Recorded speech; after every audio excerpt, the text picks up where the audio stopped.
Hello, and welcome to another episode of Talking with the Experts. I'm Mike Nichols, your host, and AM's content and social media manager. And in today's episode, we're going to be talking about how to secure funding for climate resilience projects. Now, I get it. The umbrella of climate resilience projects, that's pretty broad, right? It can include improvements to wastewater and stormwater systems. It can encompass boosting preparedness for natural hazards like floods, wildfires, severe weather. It can even involve adopting more sustainable agriculture practices. So it's a pretty broad topic. And so for that reason, I've actually invited two different guests to join me, and they've got expertise in slightly different areas. So I'm going to go ahead and introduce them to you now. First up, we've got Paige Wyler. So Paige, welcome. Paige, throughout her career, she's been at the forefront of innovations in agricultural operations.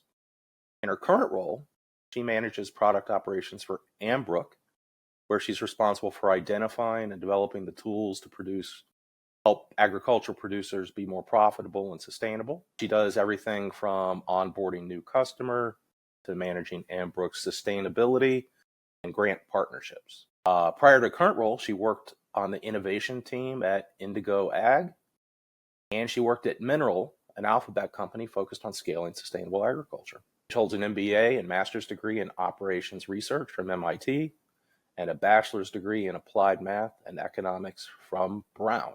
So that's Paige. And next up, we've got Chris Wagoner. Chris, thanks for being here, buddy. Hey, I appreciate it. Nice to meet you, Mike.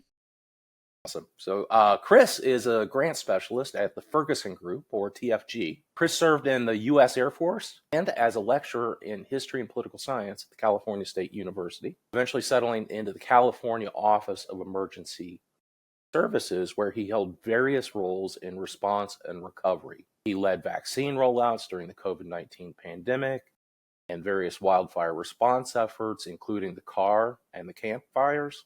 But his focus shifted from response to hazard mitigation when he took on the role of program manager and lead grant writer for the Resource Conservation District of Tehama County in California. While there, he spearheaded the creation of the largest defensible space program in the state, grants and managing over 3,000 acres of fuel reduction projects. And Chris, he holds a Bachelor of Arts in History and a Master's in Public Administration from California State University, Chico. So we are incredibly lucky to have both Paige and Chris with us. So again, thank you both for being here. Really do appreciate it. They've both got deep understanding of what it takes to secure funding for climate resilience projects, but Paige offers very specialized expertise in the agricultural sector, while Chris brings expertise to us at the state and community level. So once again, thank you both for being here. Really do appreciate it. So before we get into our discussion, why don't we go ahead and take a moment. Chris, Paige, let's have each of you tell our audience a little bit about what your companies do. Chris, let's start with you. Yeah, sure. And again, Mike, I appreciate the opportunity to talk today and really to your broader audience. So I work for the Ferguson Group, better known as TFG. We were founded in 1982 by Bill Ferguson. The mission, help communities become stronger for today and prepare them for tomorrow. What does that really look like, though? We're working with local governments, agencies to navigate Washington, focused on three things: competitive grant funding, potential earmark, and really just within the loan space as well.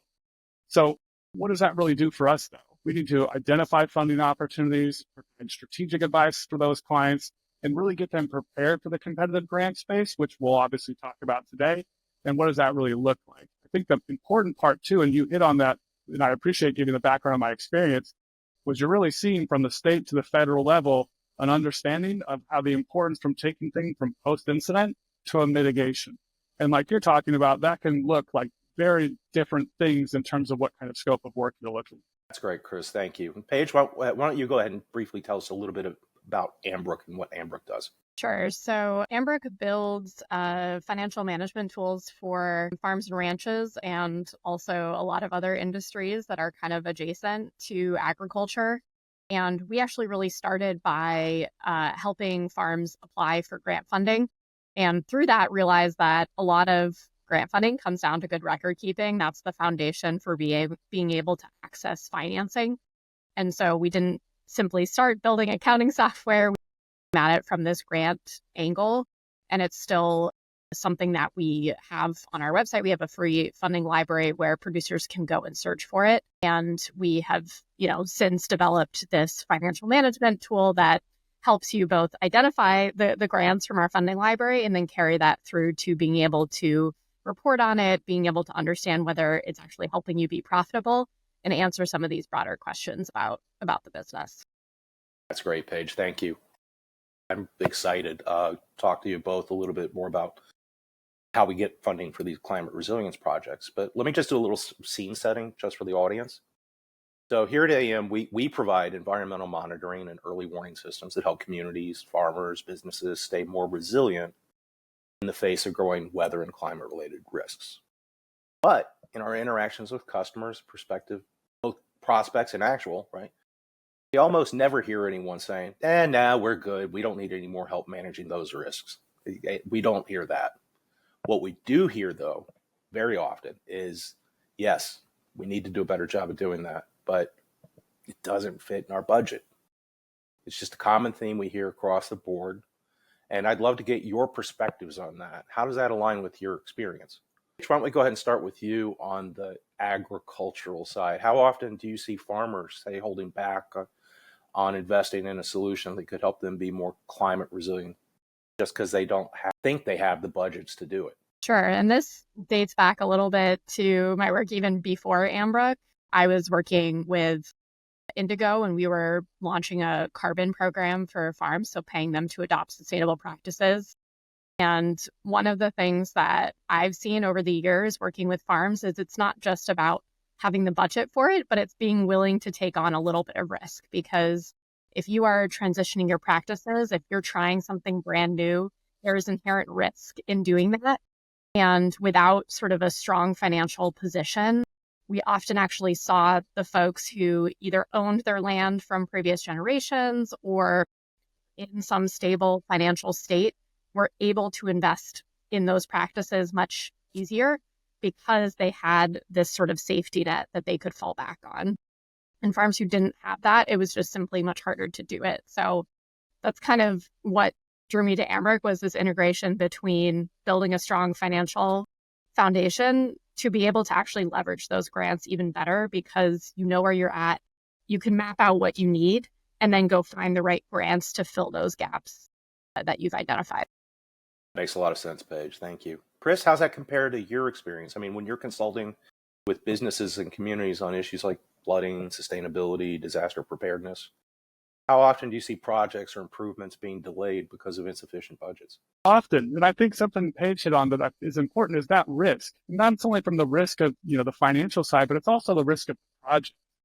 In terms of the newness of some of these things, when you're looking at disaster mitigation, fire prevention, I myself, with a lot of people, grew up with Smokey Bear telling me that forest fires were bad, right? And it's having to some extent unlearn that and uncondition yourself so you can start to take new project risks to actually be seeking the results that you're looking for, right? But going back to it, I think it's really around four things that tend to lead from one step to the next. And like Paige talked about, it really starts with the entity and their financial situation.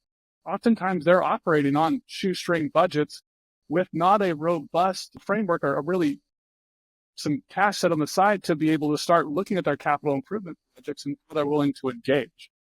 That in and of itself will start or stop you on those match requirements. You're looking at some of these projects, we're talking 1 million, 5 million, 10 million, and significantly higher based upon the scope of work.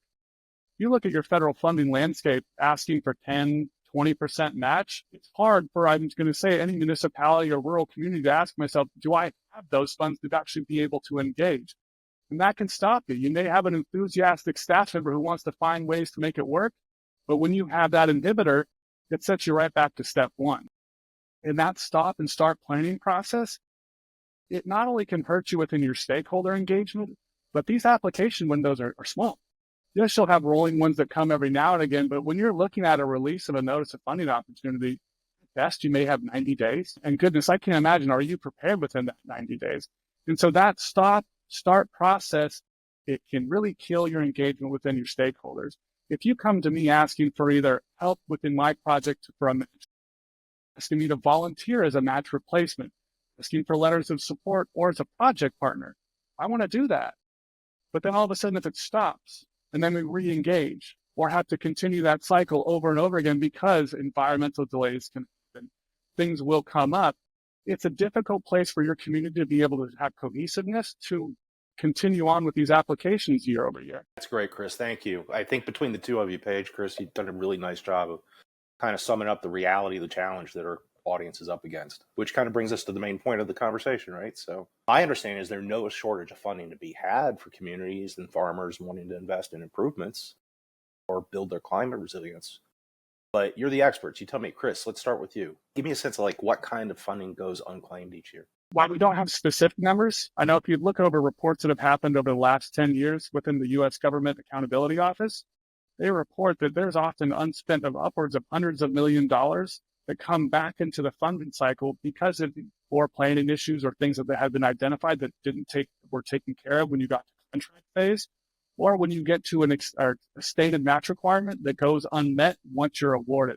Those things, again, as we go back, not only can be start and stopped within the application process, but if you're stopped mid-actual work, that's a hard place to come back from to a funder the next round to be able to ask for more money if you've not been able to complete the first job that you're supposed to do. Good point. Paige, how about in the agricultural sector? How's the availability of funding for climate resilience projects compared to what's actually being claimed? I think the last few years have been really interesting to see since I even started being involved in this space. You know, there's $3.1 billion for climate smart projects through the Inflation Reduction Act and the Climate Smart Commodities Program.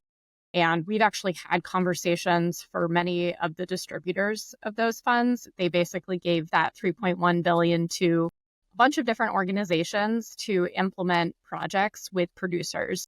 And so part of those funds would pay producers. It would also go towards administering these programs. And the number one challenge that those folks have expressed to us is finding producers who are willing to participate. And a lot of that is the burden of reporting and participating because you're measuring carbon, which is actually quite difficult to measure. It turns out you need to collect a whole heck of a lot of data. You need proof that something happened, and that feels very challenging to a lot of producers. So I think there's two issues. The other thing that those folks were saying is the first issue, which is I need more producers who know about my program. So that's the first thing. And then the second is we need to make it easier for folks to stay on top of this record keeping so that it doesn't feel like such a burden to participate in these programs because they can have a lot of really awesome benefits. That makes sense, Paige. Thank you.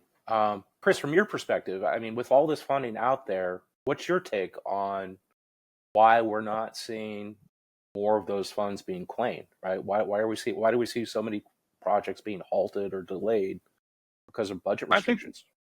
And Paige, again, you bring up great areas of things that I can focus on and kind of elaborate too. Is when we go back to one, staffing, right? How they want to engage.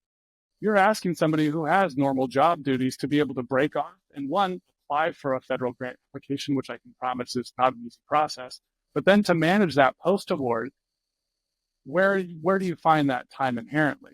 Yes, there's funding. And I think that's a clear point to make to your audience is that you have an opportunity when you apply for these funding to absorb all those costs of administration into that grant. But to be able to have the staffing needs to be able to meet that can be difficult. Yes, you can look at consultants. Yes, you can hire temporary workers. But what does that hit back on? The planning to do so, right? And so those time and resource constraints, we've talked about match requirements can be difficult. I think the two real main focus points that I can elaborate on really are the disconnected community networks. You know, we can look into anywhere, any jurisdiction, and I can find two entities looking to do similar projects that have no idea either of them are trying to accomplish it. That happens more times than not. And what a missed opportunity for two things: to expand your scope of work and reduce some of those administrative costs, outreach, and running the grant by having partners to be able to have those opportunities met. And so it's a great way for people to look at it, to be able to focus on community networks. And then going back, like we talked about, the federal guidelines. I'm a professional at this. I still find it to be complicating when I open a notice of funding opportunity and then having to parse through 100 plus pages of language that it tends to be legal and contractual, which it's supposed to be. And so again, as somebody who delves into those, I can handle that. But if you're asking somebody for the first time to be able to go in and process that, and going back to what Paige said, take the risk to be able to apply for it, take the risk to reach out to your community, to put yourself out on that ledge to try to do something. It can be complicated. And oftentimes it's not, again, about the energy or excitement that people want to do the projects. It's just about the overwhelming burden to be able to approach it and accomplish it. Makes a lot of sense, Chris. Thank you. So I think you've both done a really nice job of kind of bringing out, what's blocking people from taking advantage of the funds that are out there. If one of our listeners had a climate resilience project that they might be interested in, maybe they would love to see it funded, let's talk about what you would say to that person. How would you recommend they get started? Chris, let's start with you on this one. I think first and foremost, you're always look to partnership building. So the more people I have in to participate, the more unity I have, the more effort I have behind that. So I think it really focuses on that. But when you're looking at really how do you look to be flexible in these worlds, it's really the look to other project partners. Get on their plane. Ask to be a part of something that they're doing. Reach out to them. Really looking when we're talking about the hazard mitigation space, those things are entered into in a collaborative planning environment. We were just on a webinar a week ago talking a lot about this. When we got to the Q&A, a lot of the questions were oriented on how do I get my disaster mitigation project started? You have to ask yourself, what's the barrier to entry? A lot of the times it's, are you on a hazard mitigation plan? Are you the stakeholder in that hazard mitigation plan? When does that look to be updated? All those things really have to be prepared for and identified for you to actually be able to enter some of those spaces within. Thanks, Chris. That makes a lot of sense. Thank you. Paige, let's turn to you. For farm operators, say we've got somebody looking to boost their climate resilience, where would you recommend that they start that process of trying to secure funding? Yeah, I think one of the things that has surprised me during this conversation is, Chris, there just is a lot of overlap in the problems that you're describing and the solutions. So to not be repetitive of what I was describing, I think one of the things that we see with producers is being able to really map out the projects that they need before going and seeking funding, so they're not diving into something that is totally irrelevant to their business. So if you are, interested in doing a climate smart project, really interrogate why you're doing that, what your end goal is, and then create a plan that will help you to do that and a set of practices that you might be implementing, and then go find funding for those specific practices. So you're not in a space where you're taking on something that doesn't feel aligned with your broader goals of your business, of the farm. And I think it's a better way to find a good fit for funding as well. There's funding sources out there that will provide technical support. If you need to learn how to do these things and you aren't just looking for extra money to reduce the risk that you have, that's a different sort of search process for the right grant than if you already know what you're doing and you're kind of just rolling with it. So that's kind of the number one thing that we recommend is make a plan, figure out what you need to execute that plan, and then build the record keeping and processes on the back end while you're doing that so that you're not overwhelmed once you actually receive the grant. That makes a lot of sense. But you may have already touched on some of this, but here's an opportunity to maybe elaborate. Are there any specific common pitfalls that you see your clients falling into that might reduce their chance of getting the funding they want? Yeah, I think there's a few things that we see. One is with a lot of the federal programs, building relationships, and Chris actually mentioned this, but building relationships with your local soil conservationists is a very good way to make a plan together on what your goals are and what types of practices are a good fit for your area. So not sort of engaging with those folks or assuming that they aren't going to be as helpful is one of the mistakes that I see folks making, particularly with some of these USDA programs. And then the other sort of mistake is somewhat what I alluded to is just not applying for the right type of funding.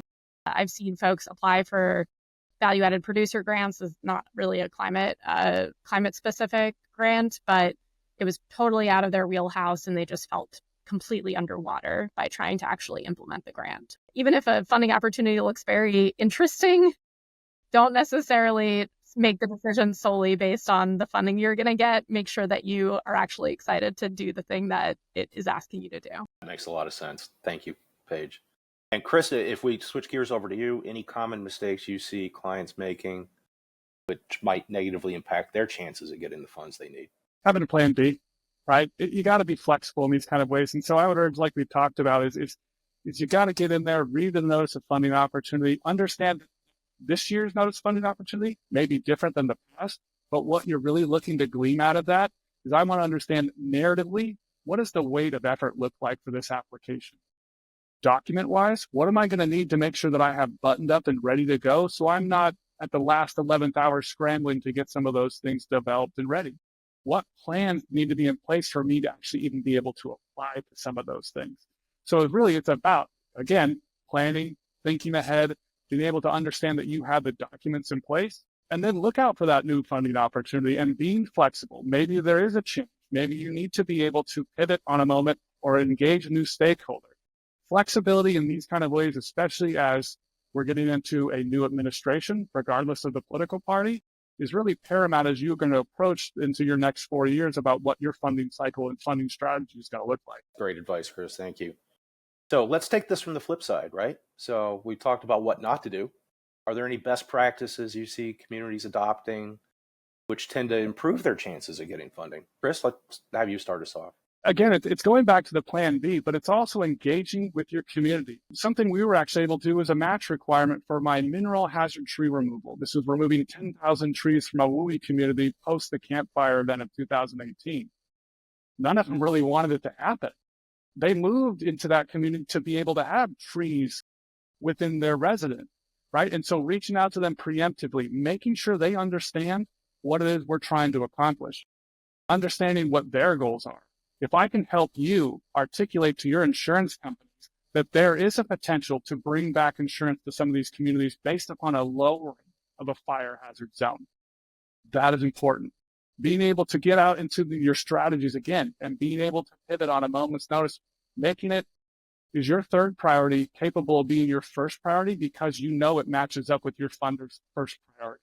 So always be able to look to those. Ask your community what they're really trying to accomplish and making sure you're meeting those needs. And sometimes you may actually have to take a little bit of extra time to educate your community about the value out of the projects.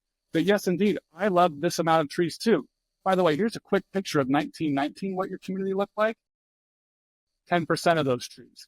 So let's kind of take a longer view of what potentially your community should look like based upon what we're trying to accomplish. Great, Chris. Thank you. And Paige, what about you? What are some of the best practices that agricultural producers should be adopting to improve their odds of getting the right funding? And one of the things that one of my customers tells me all the time, and she's just a customer, she's not an AMRIC representative, she's like, you need to have your books in order, which means having a balance sheet at a moment's notice. Even if you're not applying for grants, even just going to the bank for a loan, you need a balance sheet. And so many of the producers that I work with feel like their balance sheet is a mess, have to kind of dig it up, figure out their tax person who had put it together, where it is and where to find it. And just really being able to consistently produce the numbers that you need to be able to apply for some of these opportunities. That's the number one thing that will make the rest of the grant application process go much smoother. Good advice. Thank you. Chris, Paige, thank you both. This has really been an amazing conversation. I want to be respectful of your time. So to wrap things up, I just want to leave our audience with just one final thought. So if somebody's out there thinking about implementing a climate resilience project, but they aren't quite sure where the funds for it will come from, what's one piece of advice that you want to leave them with? So let's go ahead and Chris, start with you. I'll be enthusiastic about this. Get into your grant search sites, your grants.gov, your state agencies, search for it and do it. You may actually be missing components in that grant application. You may not have some of the things that are going to be required for you to be a great applicant, but what you're doing is you're giving yourself a dry test run to be able to understand what the process looks like, what the outreach looks like. And frankly, if you do not succeed, you're succeeding in not succeeding by getting an opportunity to request a debrief from those agencies and find out where the gaps in your application are. You may already know where some are. Every debrief I've had, I have always learned something from them with the anticipation that I'm going to change that and make my application better for the next time. Don't be afraid of failure. Our success rate is not what I would love it to be, but we are still successful with our clients. So pursue it, fail at it, and try again. That's great, Chris. Thank you. And Paige, you get the final word. I think the one thing is just make yourself aware of what opportunities are. And similar to what Chris said, just go try them. I've actually heard from a lot of producers that they learn about their business in the process of putting together grant application because they need to map out their business and articulate that to someone else. And it's actually a really useful process to learn things about their own business. If you hire a grant writer or someone to support you, that's great. But actually interrogating what you want to accomplish and how you're going to do that is the exercise that I think becomes most valuable to folks as they're thinking about opportunities out there. Makes a lot of sense. With that, I think we have reached the time for us to kind of wrap things up. So once again, Paige, Chris, I want to just sincerely thank you both for being here. This has been an outstanding conversation. And I think it's going to be extremely valuable for our audience. But I also want to thank all of you for tuning in. So whether it's your farm, your business, your community, we can all appreciate climate risks. They are generally on the rise. And we need to be more prepared than ever before. But there's a price tag associated with those preparations. And finding the funds to cover that price tag can feel both daunting and confusing. Hopefully, Chris and Paige, they've shed some new light on how you can secure the funding you need to turn your climate resilience aspirations into reality. I found the discussion to be eye-opening. I hope you did too. So until next time, this is Mike Nichols for AEM and Talking with the Experts.